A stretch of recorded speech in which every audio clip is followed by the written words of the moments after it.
Hello student, कल हम लोग मूलरता के बारे में पढ़े हैं। आज फिर थोड़ा सा मूलरता के बारे में और कुछ जान जाए। जैसे आपने कल क्या पढ़ा था? मूलरता के बारे में क्या पढ़ा था? मूलरता क्या है? बिलियन के साधारण की इकाई है।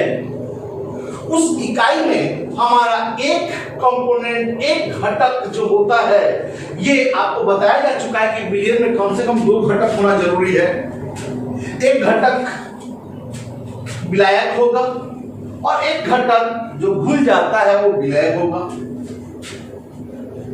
यदि अगर हमारा इस बिलियन बना, विलय और विलायक मिलकर के हमारा बिलियन बना, इस बिलियन का आयतन को निश्चित कर दिया जाता है। कल हम बात किए थे कि 5 लीटर हमने लिया है और 5 लीटर में हमने 684 ग्राम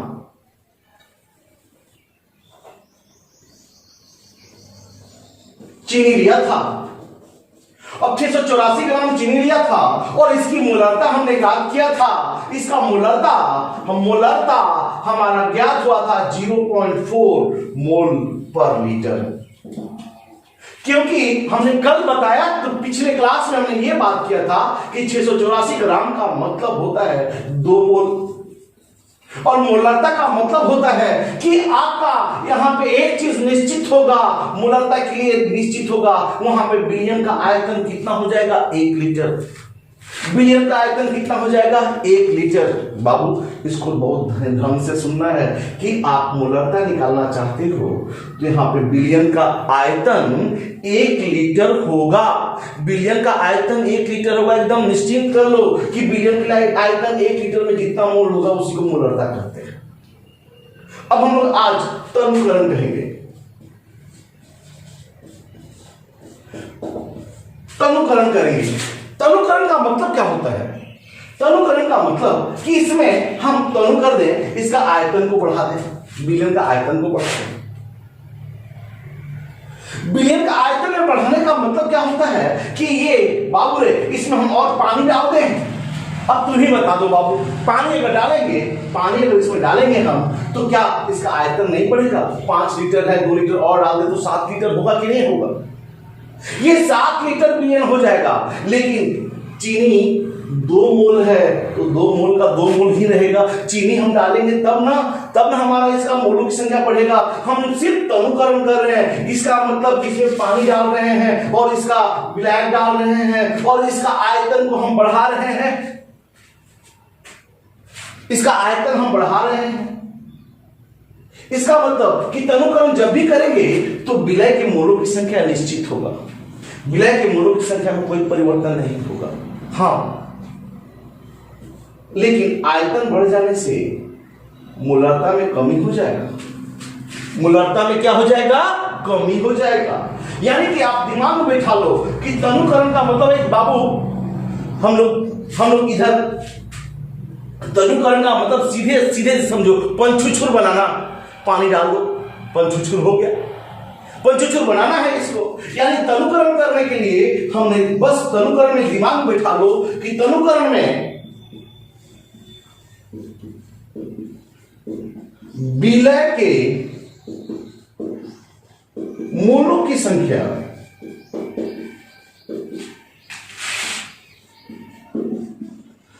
में कोई परिवर्तन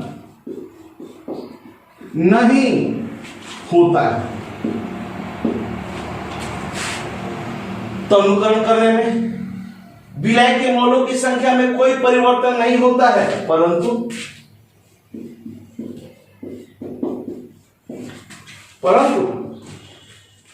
आयतन में वृद्धि होता है तथा मूलरता में कमी होता है। बस इसमें कुछ नहीं करना है बाबू। आप दिमाग में बैठा लो कि जब भी तनुकरण करेंगे, तनुकरण करना है तो दिमाग में बैठा लो कि आयतन उसका बढ़ जाएगा। मूलता में कमी होगा, लेकिन उसके मोलों की संख्या में कोई परिवर्तन नहीं होगा। अब आप मूलता का सूत्र कल बात किए थे पिछले क्लास में, मोलों की संख्या अब बटा आयतन, यानी कि मोलों की संख्या में आयतन से भाग कर देना है। जब मोलों की संख्या में आयतन से भाग के देते हो तो मूलता निकल जाता है। अब आप क्या करोगे, आप बताओ, मोलों की संख्या बराबर क्या होगा?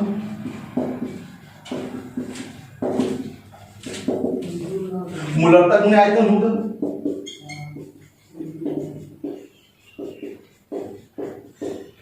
यानी मोलों की संख्या बराबर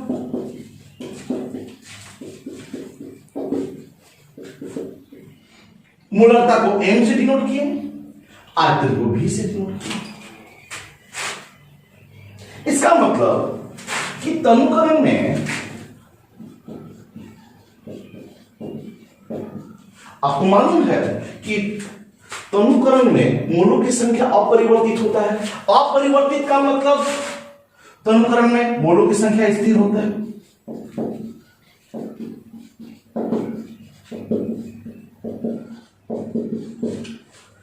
स्थिर होता है। अब स्थिर होने का मतलब ये समझते हो कि मोलों की संख्या m और v स्थिर होगा। इसका मतलब अर्थात m इंटू v बराबर स्थिर। m इंटू v का स्थिर करने का मतलब कि m1 v1 बराबर m2 v2, m1 v1 बराबर m2 v2। अब बताओ यहां पे m1 क्या होगा? यानी कि जब हम पानी नहीं डाले हैं, तनुकरण नहीं किए हैं, उस समय के तनुकरण नहीं किए हैं उस समय का हमारा मूलता, यानी तनुकरण करने से पहले की मूलता।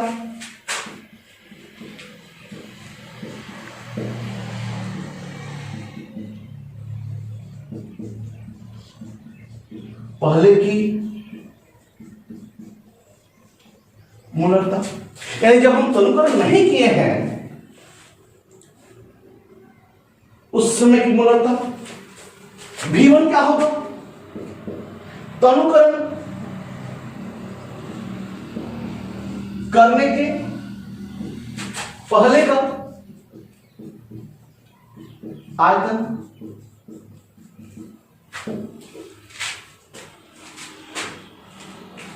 m2 क्या होगा?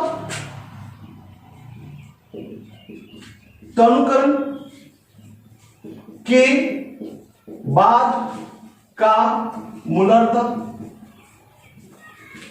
और v2 क्या होगा? तनुकरण के बाद का मूलता। अब इसमें 1 2 3 4 आइटम है। इस 4 आइटम में कोई भी 3 आइटम दिया रहेगा तो चौथा आइटम तो हम आसान से निकाल सकते हैं। कितना तनुकरण करेंगे, कितना तनुकरण, अगर तनुकरण कर इतना किया जाए तो उसकी मूलता कितना होगा, ये सारी जानकारी हम लोग ज्ञात कर सकते हैं। इस पे एक न्यूमेरिकल बना लिया जाए, आप इसे नोट कर लो। अब देखिए, अब हमारा एनसीईआरटी का एक क्वेश्चन है, इन टेस्ट का क्वेश्चन नंबर 3 का ए, 3 का सॉरी ए नहीं 3 का बी। ए भी आसान है, एक खुद से बनाया आप, और एक होमवर्क हम लिखते रहे उसको बनाया आप। ये देखिए, ये क्वेश्चन है कि एक बिलियन है जिसकी मूलता दिया हुआ है और उसका आयतन दिया हुआ है।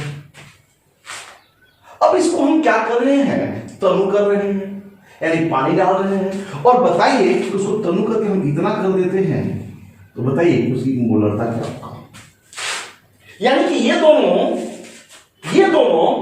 तनुकरण से पहले क्या है और ये तनुकरण कर दिया गया है तब का। तो बताइए m2 क्या होगा? आसान सा चीज है। हम क्या जानते हैं? तनुकरण में M1 V1 बराबर M2 V2, M1 V1 बराबर M2 V2। M1 जानते हैं आप 0.5 M, V1 जानते हैं आप 30 ml, M2 नहीं दिया हुआ है, M2 आपको ज्ञात करना है, और V2 है हमारा 500 ml। अब बताओ ये M2 कितना होगा? तो आप जानते हो क्या M2 बराबर क्या होगा? M1 V1 by V2। M2 इधर आ जाएगा। अब बोलो, क्रॉस में तो नीचे चलाएगा, मल्टीप्लाई है तो। अब बोलो M1 कितना है बाबू? 0.5 M। V1 कितना है? तो 30 ml।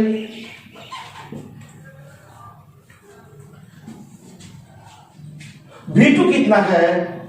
तो 500 ml। ml से ml गया, ये पॉइंट के बदले हम नीचे 10 रख दिए, 30 से 30 गया, 5 से 10, यानी कि M2 हमारा हो जाएगा 3/100 M, यानी M2 बराबर हो जाएगा 0.03 M। आप इसे नोट कर लें। अगला देखते हैं तीसरी साधन की इकाई मोललता। तीसरी इकाई देखा जाए मोललता, यह भी बहुत ही आसान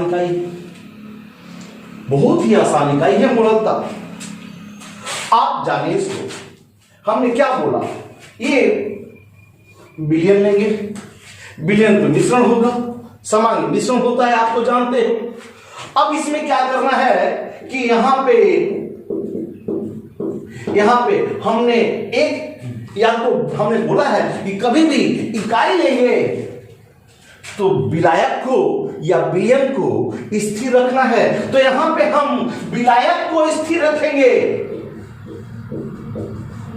विलायक हमारा स्थिर होगा, वो भी कितना होगा? तो 1 kg होगा, ये स्थिर होगा 1 kg, ये निश्चित होगा 1 kg। इस 1 kg को निश्चित करना है, फिक्स कर देना है 1 kg। अब इसमें सोल्यूट विलय घुलाएंगे, विलय जो भी घुलाएंगे, यानी जितना मोल घुलाए, अगर हम यहाँ पे 2 मोल घुलाते हैं तो 1 kg में अगर 2 मोल घुलता है तो मोललता 2। 1 kg विलयन में 4 मोल घुला विलय तो मोललता 4। 1 kg विलायक में 10 मोल विलय घुला तो मोललता 10। 1 kg विलायक में जितना विलय घुलेगा, जितना मोल विलय घुलेगा, उस विलयन का मोललता होगा। इसका मतलब कि प्रति केजी विलायक में विलय के मोलों की संख्या को मोललता कहते हैं। आसान सा है। क्या है बोलो? प्रति केजी विलायक में उपस्थित विलय के मोलों की संख्या को मोललता कहते हैं। क्या है? प्रति केजी विलायक में उपस्थित विलय के मोलों की संख्या को मोललता कहते हैं, यानी प्रति केजी विलायक में उपस्थित विलय के मोलों की संख्या को विलयन की मोललता कहते हैं। अब यहां पे आप समझो, इसे M के द्वारा सूचित किया जाता है, एम के द्वारा सूचित किया जाता है।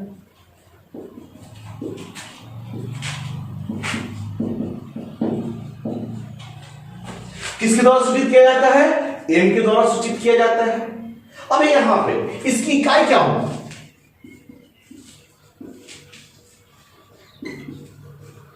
इसकी इकाई क्या होगा? इसकी इकाई क्या है? तो प्रति केजी विलायक में मोलों की संख्या, यानी 1 केजी विलायक में जितना मोल होगा, यानी कि मोल प्रति केजी होता है। इसकी इकाई क्या होता है? मोल प्रति केजी होता है। इसे मोलल विलयन भी कहेंगे। इसे क्या कहेंगे? मोलल विलयन भी कहते हैं। इसे आप कौन सा विलयन कहते हैं? मोलल विलयन। अब इसको एक एग्जाम्पल के द्वारा आप समझें। अब यहां पे जो विलय लिए, मान लो विलय को हम पिछले क्लास की भांति चीनी लिए, और यहां पे जो जल लिए हैं, मान लो ये जल हमारा 5 केजी जल है। जल हमारा केजी में होगा। अगर प्रश्न में न्यूमेरिकल में, अगर आपको यहां पर न्यूमेरिकल में यदि आपको यहां पे ग्राम में दिया हो, तो आपकी मजबूरी है कि उसे केजी में बदलना पड़ेगा, क्योंकि नियम के अनुसार प्रति केजी विलायक होना चाहिए। अब हमारा चीनी को भी हमने घुलाया है, और चीनी घुला कितना? 684 ग्राम। आसान सा है और आसानी से ही हम लोग समझेंगे। अब बताओ आप कि चीनी का द्रव्यमान, अब इसके बाद बोला कि इस विलयन का मोललता क्या होगा। तो आप जानते हो चीनी का द्रव्यमान दिया हुआ है,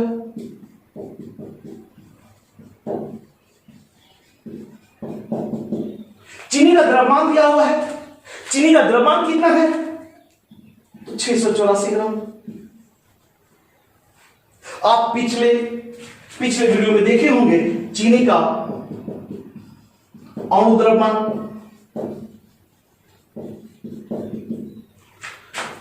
342 ग्राम प्रति मोल। आप तो जानते हो कि ये जो अणु द्रव्यमान होता है वो 1 मोल का द्रव्यमान है, यानी कि 1 मोल का द्रव्यमान 342 ग्राम है, यानी 342 ग्राम में 1 मोल, तो 684 ग्राम में 2 मोल। इसका मतलब ऐसे भी हम सीधे कर दें कि ये 2 मोल के बराबर है। और ऐसे भी निकाल सकते हैं, हम बार बार बोलते हैं कि मोलों की संख्या निकालना हो, मोलों की संख्या निकालना हो तो उसके लिए बहुत आसान सा ट्रिक है कि दिया गया द्रव्यमान यानी चीनी का द्रव्यमान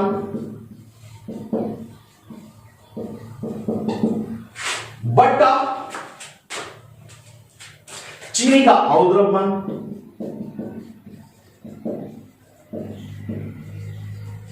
चीनी का द्रव्यमान कितना दिया गया है? तो 684 ग्राम। चीनी का अणु द्रव्यमान कितना है? तो 342 ग्राम। ये मोल ऊपर चला जाएगा, बराबर 2 मोल। अब बताओ बाबू कि ये 2 मोल जो चीनी घुला है कितना केजी जल में घुला है? तो 5 केजी जल में घुला है। हमने परिभाषा क्या है कि 1 केजी में जितना मोल होगा उसी को मोललता कहते हैं। हम यहां पे दिया हुआ है कि 5 केजी में 2 मोल घुला है, 5 केजी में 2 मोल घुला है, 1 केजी में कितना घुलेगा? तो वही सेम चीज है कि क्योंकि हम जानते हैं कि 5 केजी विलायक में 5 केजी विलायक में चीनी का मतलब यहां पे विलय 2 मोल उपस्थित है।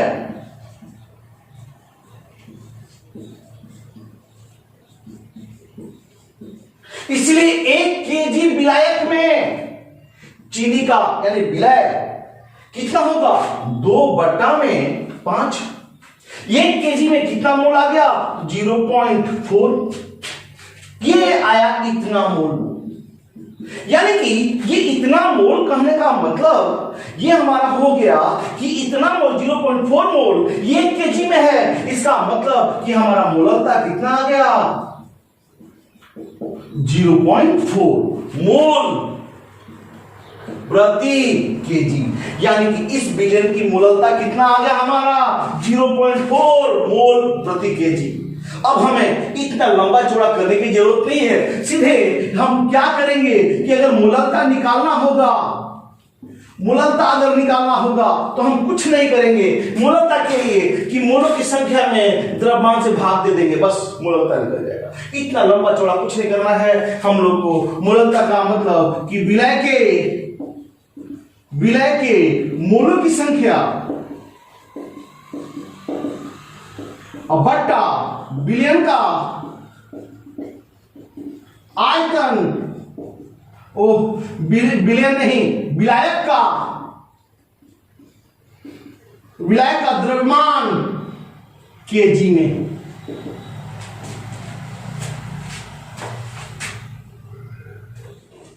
अब यहां पे क्या जानते हैं, विलय के मोलों की संख्या बराबर, विलय के मोलों की संख्या बराबर आप क्या जानते हो, विलय का द्रव्यमान बेटा विलय का अणु द्रव्यमान। यानी कि सीधा सीधी हम कल की क्लास के अनुसार, पिछले क्लास के अनुसार हम कर सकते हैं कि विलय का द्रव्यमान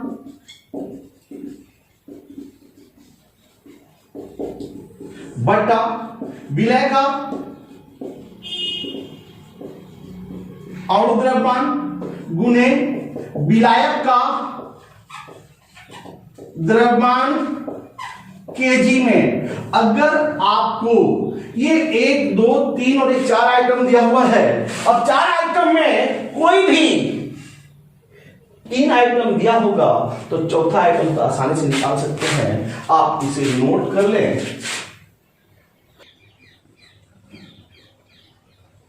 1500 ग्राम जलीय विलयन का एक मोलल विलयन बनाने के लिए सुक्रोज कितना डालना पड़ेगा। यानी कि अब हमारा ये क्वेश्चन समझे, यानी कि ये अब इसमें हम 2 चीज है, जलीय विलयन में जल होगा, जलीय विलयन में क्या होगा, जल होगा। अब ये जल होगा, अब इसमें हम क्या करेंगे, सुक्रोज डालेंगे।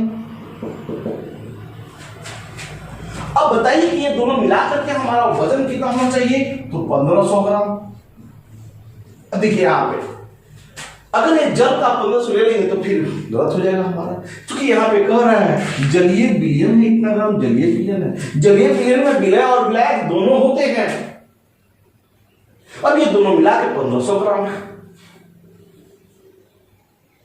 और बोलता है कि इसमें हम जल कितना है पता नहीं, लेकिन दोनों का मिला के हमारा 1500 ग्राम है। अब बताइए हम इसमें कितना डालते हैं, सुक्रोज कितना डालें कि हमारी मोललता कितना हो जाए, 1 हो जाए। सुक्रोज कितना डालें कि हमारा मोललता कितना हो जाए, 1 हो जाए। बहुत सिंपल सा क्वेश्चन। अब देखिए यहां पे मोललता दिया हुआ है,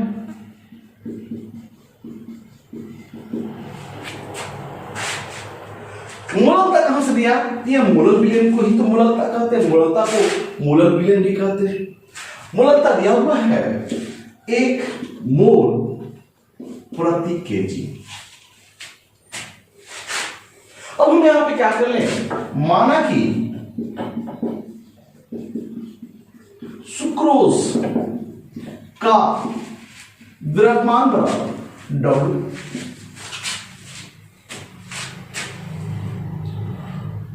अच्छा अब क्या जानते हैं, सुक्रोज का अणु द्रव्यमान C12 H22 O11 का अणु द्रव्यमान,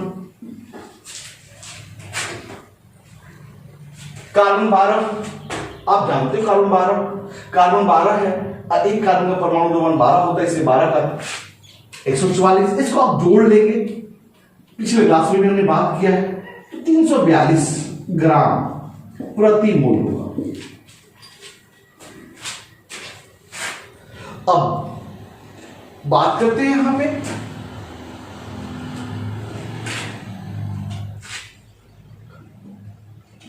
सुक्रोज का द्रव्यमान। अच्छा यहां पे विलयन का द्रव्यमान दिया हुआ है क्वेश्चन में, 1500 ग्राम।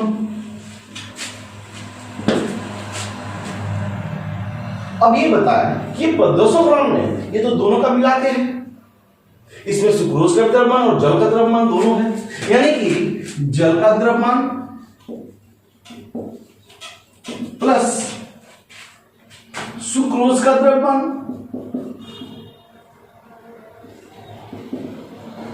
बराबर विलयन का द्रव्यमान, दोनों का जोड़ के बराबर है। आप क्या जानोगे? जल का द्रव्यमान प्लस सुक्रोज का द्रव्यमान अपने माना है W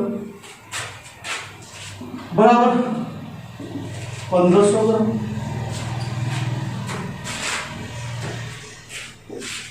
यानी कि जल का द्रव्यमान 1500 माइनस W, ये तो ग्राम में आएगा। अब हम इसे, क्योंकि यहां पे हमने बार बार बोला है कि मूलतः केजी में होना चाहिए, मोल प्रति केजी, इसे जल का द्रव्यमान को केजी में बदल लें। 1500 माइनस W बटा 1000 केजी। आप इसे नोट करिए। आप जानते हो मोललता बराबर होता क्या है? मोललता बराबर विलय का द्रव्यमान यानी सुक्रोज का द्रव्यमान बटा सुक्रोज का अणु द्रव्यमान गुने विलायक का द्रव्यमान केजी में। आप मूलतः दिया हुआ है क्वेश्चन में ही 1 मोल प्रति केजी 1 करें। सुक्रोज का द्रव्यमान W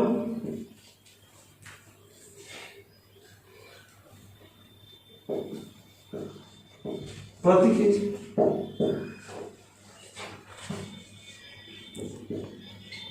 W divided by sucrose का अणु द्रव्यमान 342 ग्राम प्रति मोल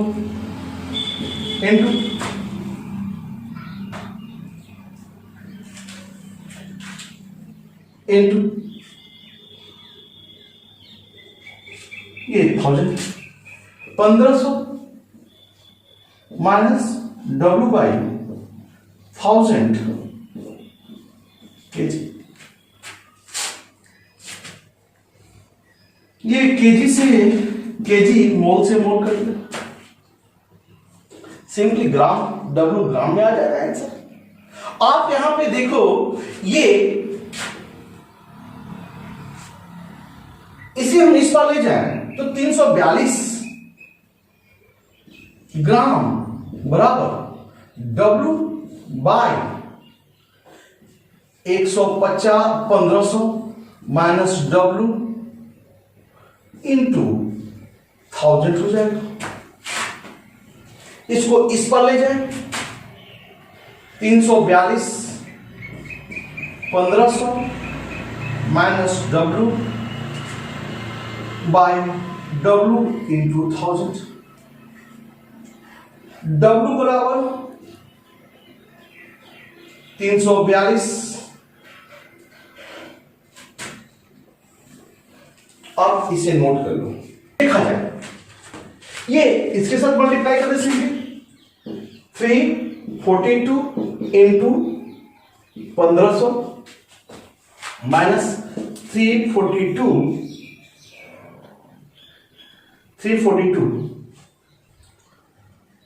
W बराबर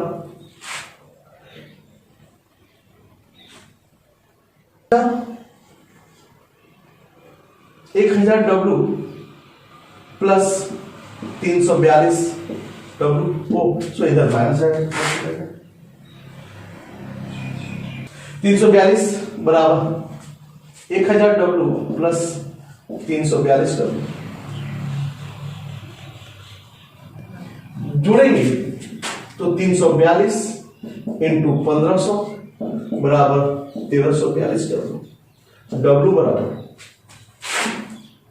342 गुने 1500 बट्टा 1342। इसे सॉल्व कर लेंगे, आंसर आ जाएगा। आप इस क्वेश्चन को घर पर बनाएं और इसका आंसर हमें कमेंट्स में शेयर करें।